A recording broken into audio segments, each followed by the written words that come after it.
huwag mo akong iyakan. Kasi hindi lahat ng Pilipino, not all Filipinos are given that rare chance to die for his country. Yan ang tandaan ninyo.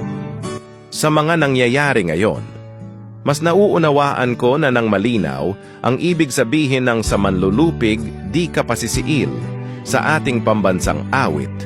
Napaka-meaningful pala talaga ng bawat linya ng ating pambansang awit.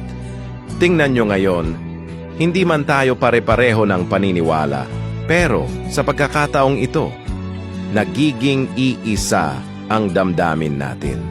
Sa iisang puntong, walang karapatan ng sino mang dayuhan sa ating bayan at sa mga mamamayan nito.